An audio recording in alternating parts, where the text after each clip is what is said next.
Welcome aboard for a Sunday here on the A Game. I'm getting used to this new backdrop. There's nothing behind me. This is wild. I'm Rob Akinpora here on the Jersey Shore from a shared universe studios owned by Ming Chen himself from Comic Book Man. Ming's got a little connection with the guy on the right. We'll talk about that a little bit as well. But two alumni who have been on my podcast and have agreed to come back. Why? Don't know, but I'm happy they did. I was told I was getting paid a lot of money. Well, yeah, so. You are. In some level, you're getting paid, whether it's going to be in food and, in one way. Cash, buddy, cash. Because we love you, Rob. All right, fine. I owe him money. Good thing Elena's got a really good career in her stunt work, which I am so proud of you that the transition is really going in the direction that you want. And to see your career blossom. It's interesting, as I have Elena Sanchez and Jeremy London here on the A Game. They've done a movie together, which is out this weekend called Neglected. We're going to get into that. We'll give you the trailer. But I find it interesting.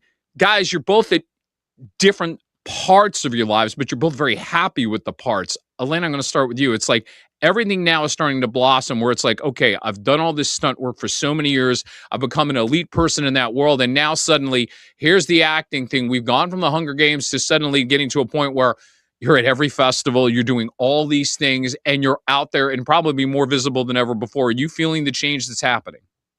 Yeah, it's funny because it's been a long time. I mean, I've been doing this 15, 16 years.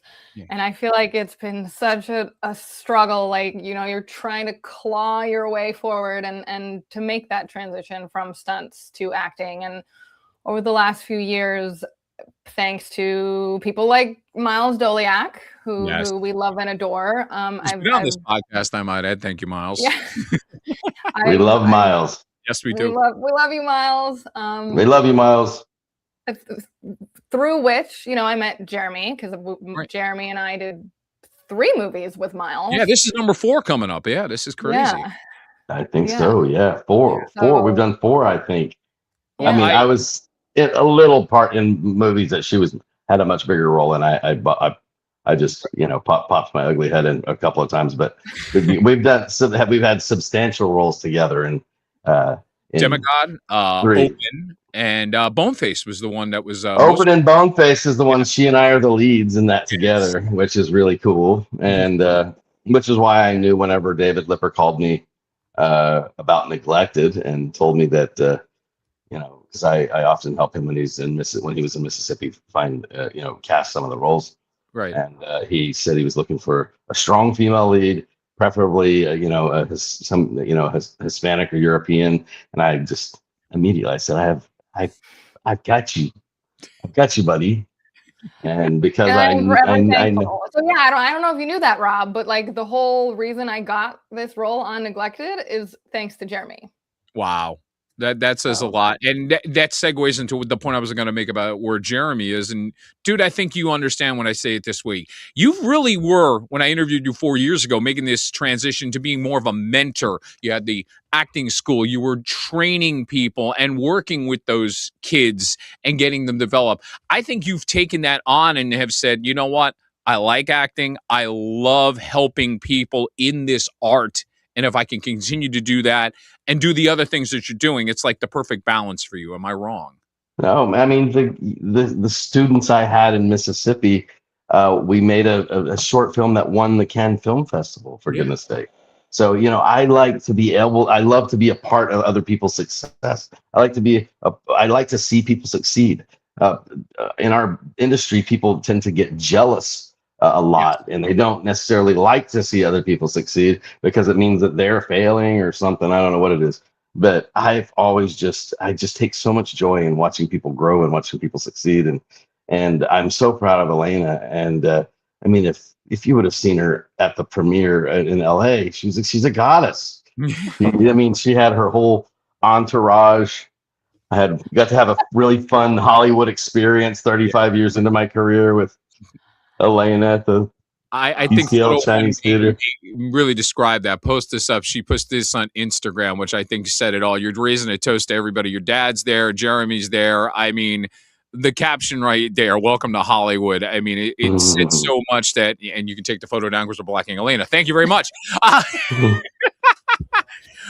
But I mean, it really does. So lovely to have everyone there, and because it's all thanks. You're only as good as the people around you, you know. And I'm so lucky to have this group of people around me, and just so thankful to then get to experience that. My dad flew in from Switzerland to be there. It was his first red carpet, and it was just so amazing.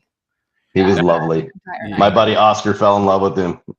I brought my business partner to Hollywood. They just thought it was the coolest thing. We stayed out in Malibu and just had a wonderful experience. I've seen videos. I've obviously not met Elena's father, but I've seen some videos of him cooking thanks to Elena. And you just sit there and go, he just seems like the chillest and the nicest guy in the world. And it's more like, it was lovely. A glass of wine with you and just cook. I'll eat. No problem. He's the best. And I was like a little worried, you know, when I'm off, I don't know, doing photos and all the things. I was like, oh no, I hope he's not standing off in the corner by himself.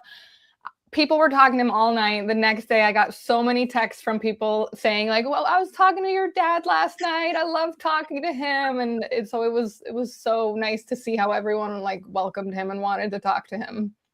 There is one more photo I do want to share. It is of the two of you. I believe it's photo number 5. This one says that. Yes. That's a phenomenal photo, by the way, of the two of you. Fantastic. Thank you.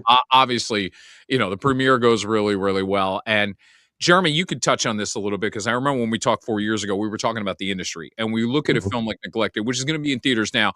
But it seems to me this is like a lot of films that now it's not really about being in the films out in the theaters that long. It is about getting to video, because you're going to reach the masses a little bit more that way. And do you feel that the industry really has changed to that idea of doing that on a regular basis? Yeah, I mean, honestly, man, I've had some of my best performances like in open. I think some of my best performances of my life. I would agree with that. And because of the proliferation and the amount of outlets now, everything's becoming so saturated that these movies are getting lost even whenever they're being streamed. It's so hard to actually find an audience for a movie. You know, I truly do miss the days whenever, you know, movies went to the theater, or, you know, if you were like, they went to Blockbuster and you could bring it home, you know, or whatever. And now everything is so diluted, and there's so much content, and it gets so spread out, and I don't even know where to find my own movies sometimes, you know. Oh wow. and so I don't know what to tell you. I don't know what's better. I don't know where people see more, but I think that, you know, I think movie culture is coming back. The theater culture is coming back. It is. A lot of people are going to see movies again, thank goodness. Yeah. But it'll never be what it was. And it's interesting because, Elena, if I pose the same question, you could see it from both angles, because as a stunt person, you've been in some of the biggest films known to man. And then on the other side of the equation, you've done films that have benefited from being on an Amazon Prime. So what's your take? Yeah, I mean, it's hard because there is such a variety, and I am lucky that I get to do both. And it's obviously it is of the huge blockbusters and see them break box office records. Right. But when you do these smaller indies, it really is, it's such like an intimate family effort.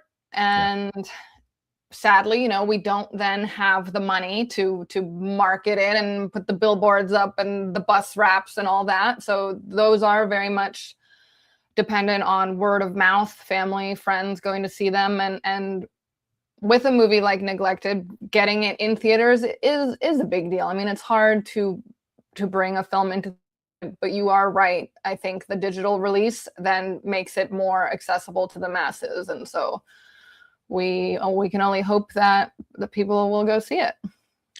And what we're going to do right now, there we go. We're going to, Jeremy's back. What we're going to do right now, this is the perfect time. Well, Jeremy gets settled back in. I have the trailer, which we can put out there. Josh Duhamel is the star of the movie. There is a former Disney star who's really playing against type, in my opinion, because he crushes it. Yeah. Crushes it. Jeremy, you understand from being a younger star, making the transition. And when you make a transition like this, him going from the sweet life on deck. Dude, people feel so, call him a kid. He's 31 years old. Right. People don't understand. He's a man. Right. He's not a kid.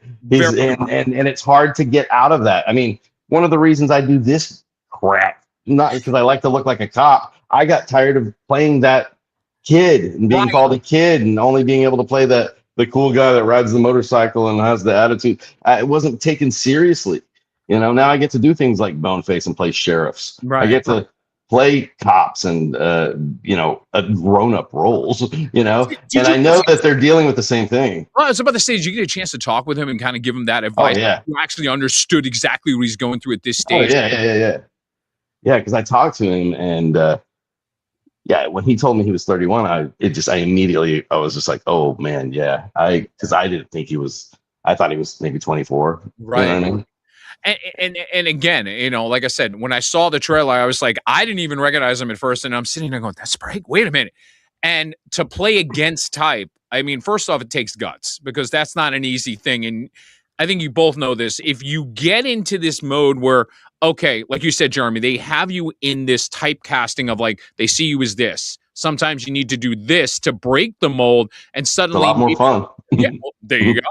And it gives you the chance to maybe get more roles in the long run. Yes, absolutely. Hey, he can do that.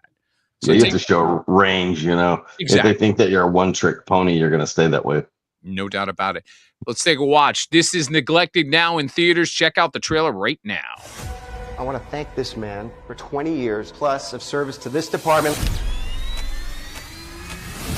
Let's give it up for him. What does the future hold for the big detective? Spend as much time with my kid as I can before he heads off to college. Hi, I'd like to report a murder. Show me your hands. I'm only talking to Detective Shaw. Oh, this better be good. We got a serial killer. You recognize him? No. Fingerprints? Kid's fingertips, all burned. Couldn't get a clean print. Do you have Aaron? Is he in school? He's not at school. What did you do with my son? I buried him. The timer is telling you that he has less than 9 hours of oxygen left. You kill me! You kill him! What do you want? I want you to do your job before you retire! There are 3 murders Police! that I need you to solve. And then I'll tell you where your son is. Follow the clues like a real detective would! This is between you and me. What does he have on you? 3 murders, all staged, and I still don't know why. But everything was planned. Where is it? Tick tock, tick tock. Don't do that!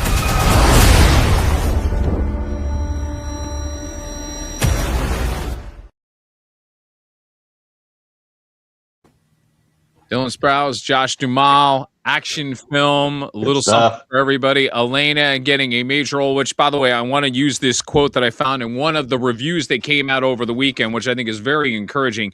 Josh Duhamel works well opposite the effervescent Elena Sanchez, who is bold and badass. Wow. Great review. Great review. Who did we pay to write that? Awesome. That's a good question.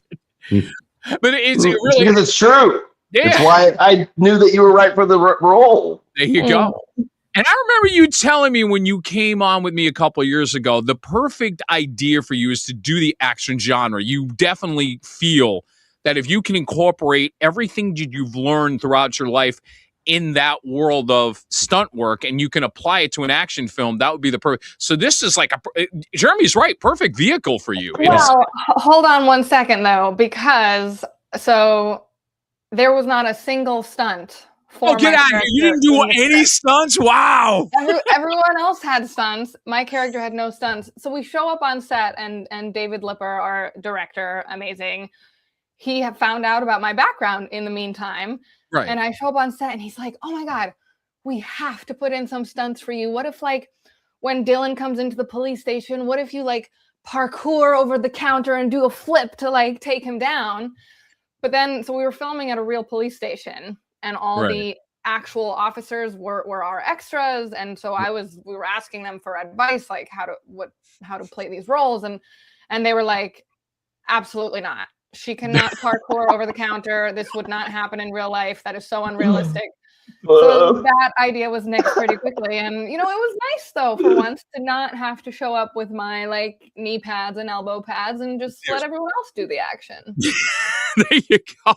That's a good way. But I did the first thing. What's the demon movie that we did? What's the call? What was that called again? Demigod. She's great in action, but she's also, I mean, you should. The first time I saw her, she was playing a witch in Demigod. Right. And she's stunning, striking. Like, I mean, I was like, who is that? And she's just so good.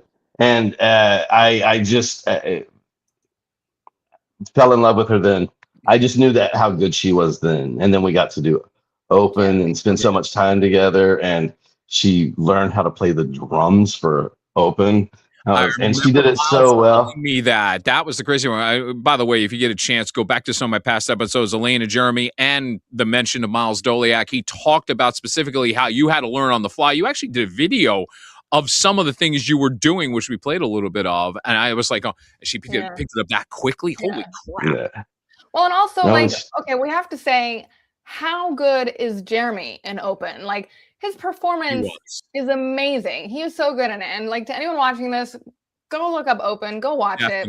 Please Jeremy kills it. He crushes it in that role.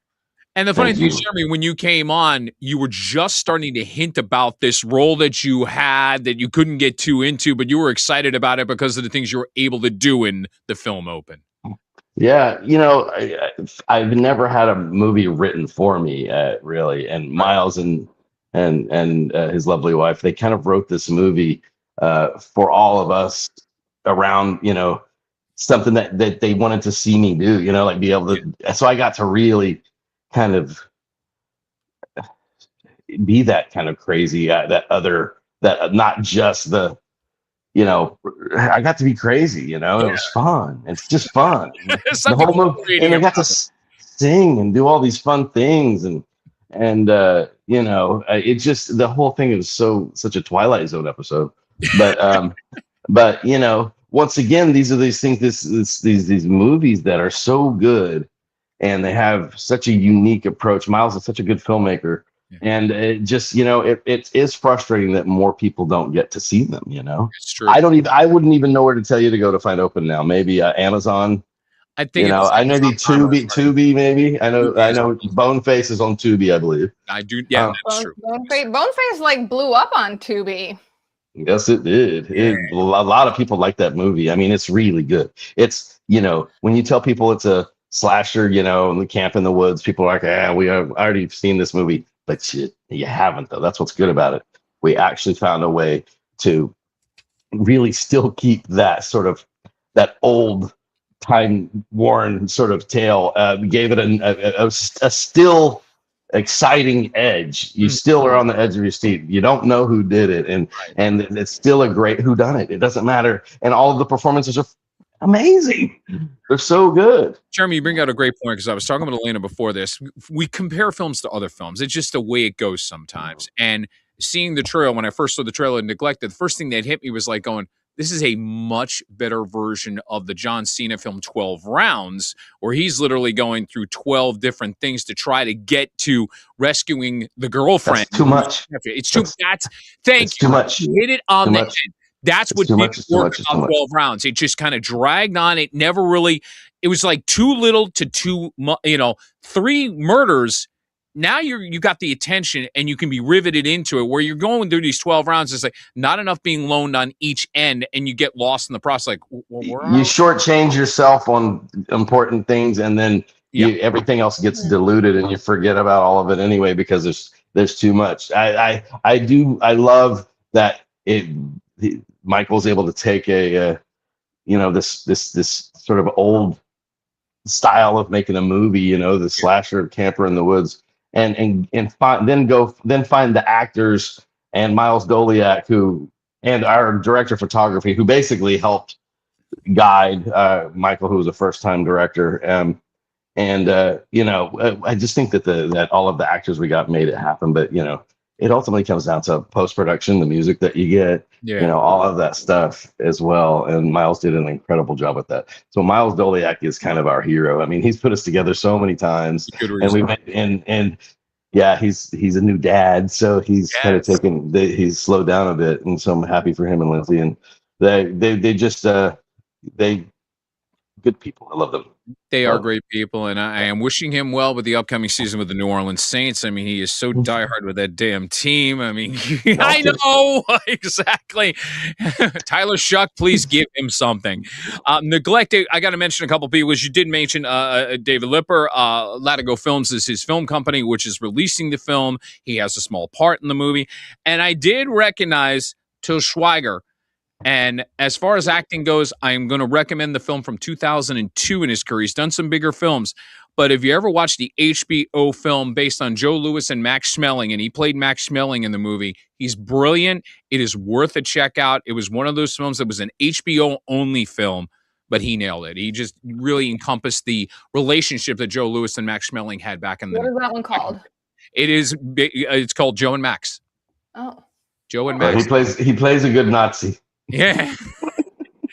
But again, Schmeling was it's a fascinating story of what Schmeling had to go through at that point, dealing with the politics of Germany and knowing that he was placed on this pedestal that he did not want to be on, and the friendship that developed between him and Joe Louis that a lot of people didn't realize. I don't know anything about it. Yeah, it's like fascinating. If you get a chance, definitely check out the movie for sure.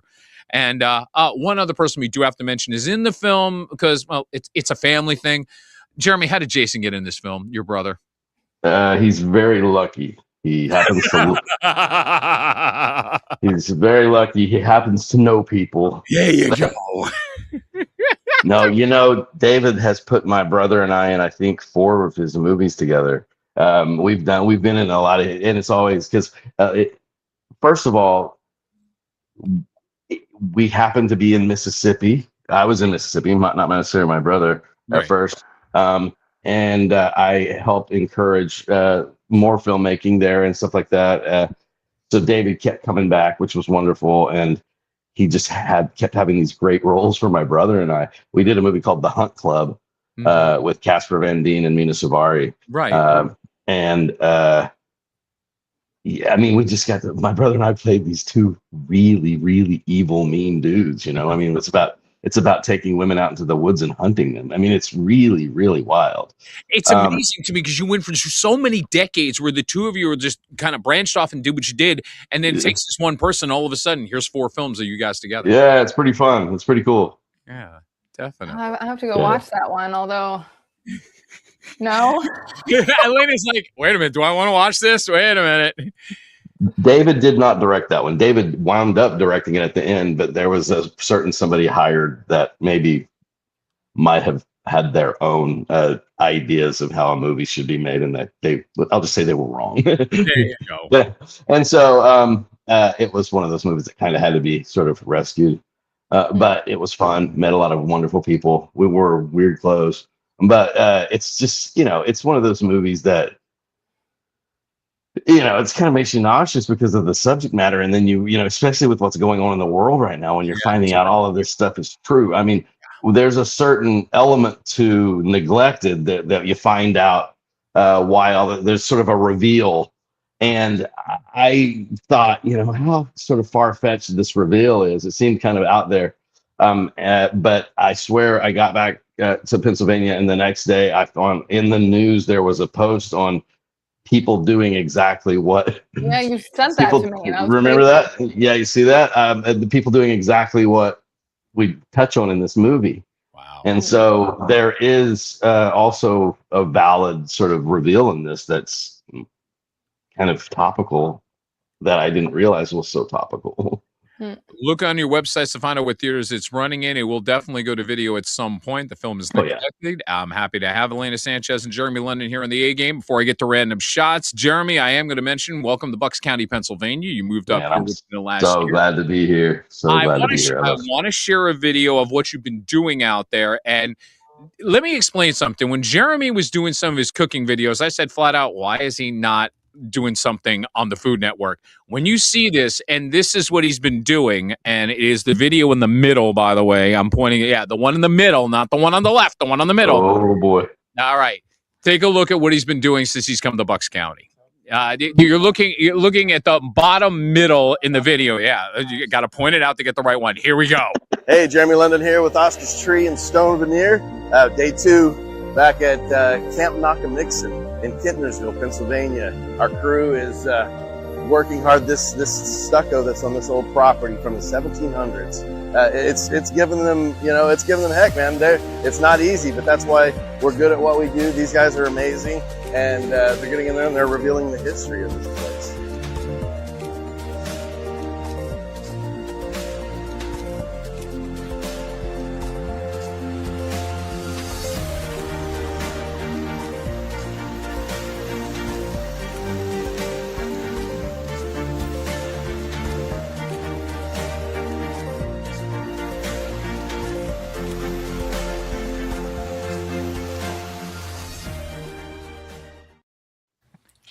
Now, how cool is that? That's just one part. That's just one part of what we do. We also have a tree removal business, and we're opening a restaurant.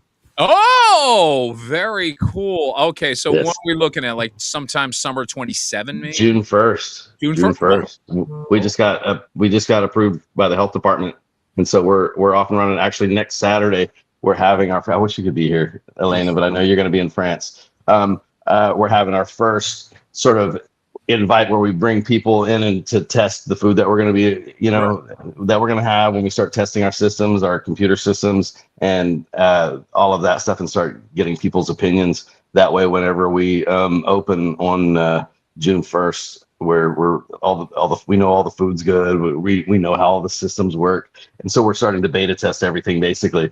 But we're literally in like a 3-week sort of timetable now, to where every day new stuff's coming in and new equipment, and food's going to come in tomorrow. A lot of food is going to be delivered tomorrow.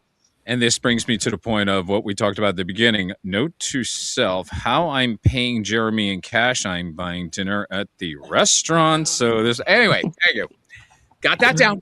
Yeah, we got that. That's binding, by the way. It's on video. No, hey, word is bond, brother. You know I'm good for it. I definitely got a bunch of witnesses. I have a witness. Yes, witnessed. All right, random shots here on the A game. All right, so I'm doing something I've only done once before in 139 episodes. This is where we get to know how well they know each other, because they've done 4 films together. So random questions, best of 5. There's 2 that go to each other about the other, and then there's a tiebreaker if we are tied. So I'm going to start with Elena. I'm going with the obvious here. Give me photo number 3. Go there. You are taking a look at the photo. Who's Jeremy? Who's Jason? Wait. Oh my God. Can we zoom in? Can you get full screen on that for me? Could you do that? Give me a full screen on that. There we go. That's about as good as I got. All right. Okay. I think Jeremy's in the blue shirt. Jeremy? I'm in the brown suit, blue shirt. Yes, that's me. Yes, you got it. All right, bring up everybody now. Okay, there you go. And there you go. Wow. I had to go there. I mean, I was like, all that's great. That's great. Yeah, all right. Jeremy, here's the one about Elena, and this is what I learned when I was doing my podcast. She is an alumni of Cornell University. You did gymnastics back in the day, did you not, Elena? I did. I did. Okay, and you will answer the question. Jeremy, out of all the disciplines in gymnastics, what do you think was Elena's best event in gymnastics? Tumbling. I would say that's floor exercise. I'd say tumbling would be that. Elena? I don't know enough about gymnastics to be able to tell you. I don't know that pommel horse thing. That would be the vault. I mean, the vault, right? The vault. Elena, what was it? Uneven bars. Uneven bars. Oh, really? That's cool. Wow, I didn't even know that. To show off her flexibility, photo number 2. That's impressive. There you go. I mean, this is, by the way, it's on Elena Sanchez's website, so no, I'm not being a dirty man. That's amazing. That's scary. My friend Josh amazing. already took that photo. He's amazing. That's an amazing shot. That's I think I'm good just doing yoga, and I see that, and I'm going, yeah, I'm nothing. I mean, that made my stomach hurt just thinking about how bad. How many muscles I would rip in my ribs. I would separate ribs. Jeremy, you and I just ripped 6 muscles looking at it. Yeah, that hurt. All right, we go Elena to Jeremy. This will be interesting. In the movie Mallrats, there is what I like to call the dating game scene where TS is taking over and sneaking in on the stage so we can win back his love. There are 3 contestants in this game. Is he bachelor number 1, bachelor number 2, or bachelor number 3? You got a 1 in 3 chance, so at least you can randomly guess. Number 2. Photo number 7, please. He's number 1. That's number 1. Jason Lee was number 2, and Brian O'Halloran was number 3. What, you mean our educated girl from Cornell isn't a huge Mallrats fan? Well, you just heard something about shocking. I'm a horrible friend. I have not actually seen Mallrats, and now I will go out and watch it. It's kind of what I'm the most famous for, but I mean, it's not what defines my career. No. But it's a fun movie. I mean, it's still a lot of fun. It holds up after 30. Next time we're back on the podcast together, you can ask me all the questions about it because I will have watched it. Keep in mind, Jeremy is coming to a Comic-Con near you sometime this summer, and it's mainly because of Mallrats. Exactly. Always because of Mallrats. I'm this Comic-Con and get my photo and autograph with you. Elena, I was just invited to one in Birmingham, England that I cannot attend because my son will be with me. But it's all Mallrats. It's all because of Mallrats. Real quick, before I get to the next question, since you brought him up, and I didn't bring him up, I am an idiot for this. Jeremy, you're doing a film with your son, aren't you? I did a movie with my oldest son, Lyric. Yes. He's the lead in the last movie that I did called Badass Bear. Yeah. It's really good, and he's amazing in it. And in fact, he's so good in it that the people that hired him have already he's already done like 3 or 4 more auditions for different movies that they're a part of, and been recommended by them to other people for different roles. I'm so proud of him. I know how much Lyric means to you. I mean, for God's sake, you got his name tattooed on your arm. That says everything, for God's sake. Here, got both my boys, yes. Yeah, absolutely. There's Wyatt's over here somewhere. There he is. There. Yeah, absolutely. All right, so we're still tied at 1, so we can either break the tie or go to the tiebreaker. This is where I go Jeremy to Elena. Oh, okay. This ought to be interesting. Elena had a moment with actor Damian Bashir, and I found out about this when we were podcasting, regarding his 2024 released film, A Circus Talk and a Love Song. What happened to Elena with this film, which is not uncommon in Hollywood? She wound up on the editing room floor. She did, unfortunately. Yes. I don't even know this story, and I know this story.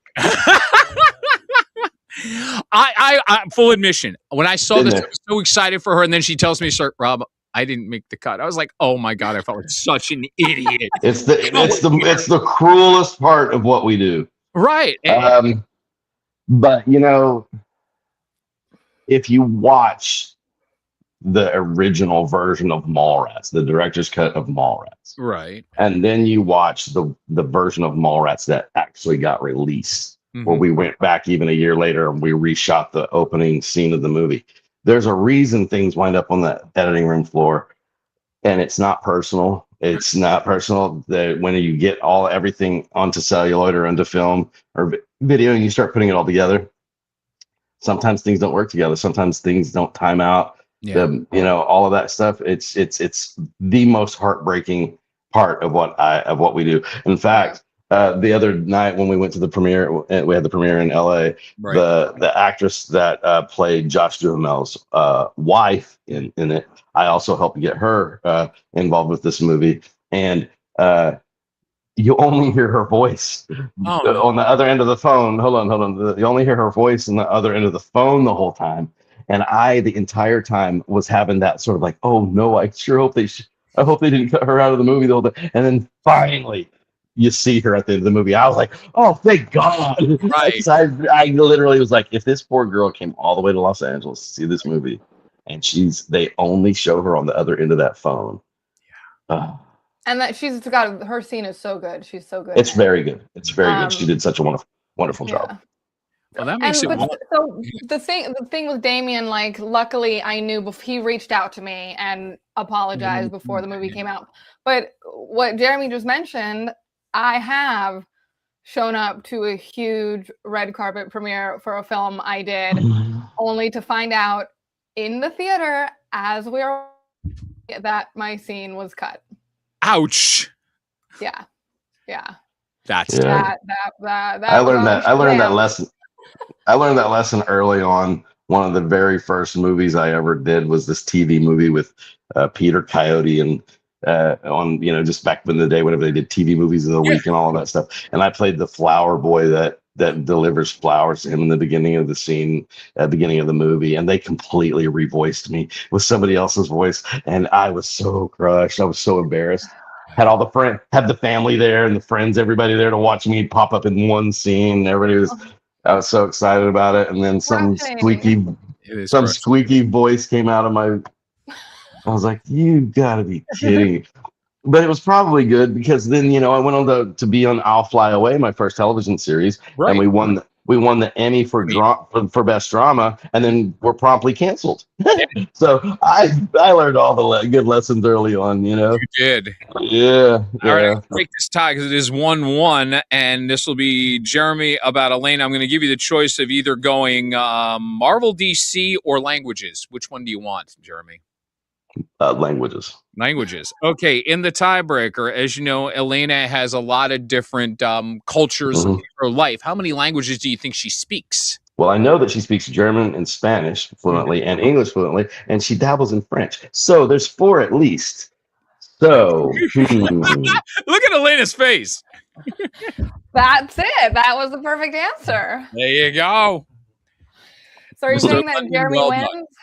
Yes. And by the way, the other question I had, it was like within 2, because of her stunt work, how many films in the Marvel DC world has she done stunt work in? According to IMDb, which we don't know how accurate that is.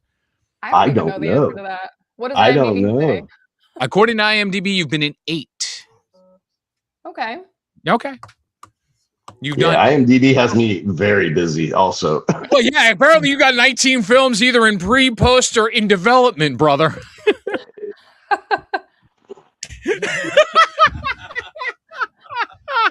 He's a badass. He is a badass. I'm going to mention the film one more time. It is neglected. It is in theaters thanks to Inaugural Entertainment, who got started only a year ago for releasing the film.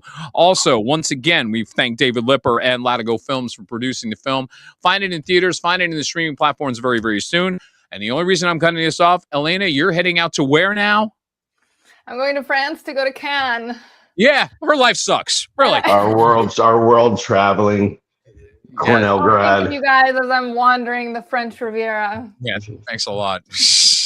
Jeremy, Elena, always a pleasure. Jeremy, seriously, the restaurant, I'll be there. You just thank you. It's called Tortugas. We're in Ottsville, Pennsylvania, in Kittnersville, and it's going to be amazing. We're right across from Lake Nockamixon, and exciting times. Absolutely. Guys, congratulations on a movie. Thanks for taking part of your busy Sunday and spending some time with me here. This was an absolute pleasure as always. Thanks for having us, man. And I got to see this beautiful lady.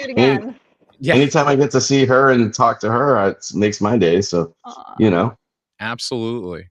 Hey, listen, I'm going to be back on, I believe. Safe flight, baby. Yeah, next I'll be back on in about a week with singer-songwriter Tim Montana, so please join me for that. Until then, for Elena Sanchez and Jeremy London, I'm Rob Akinpor. This is The A Game. See you very soon. Mwah.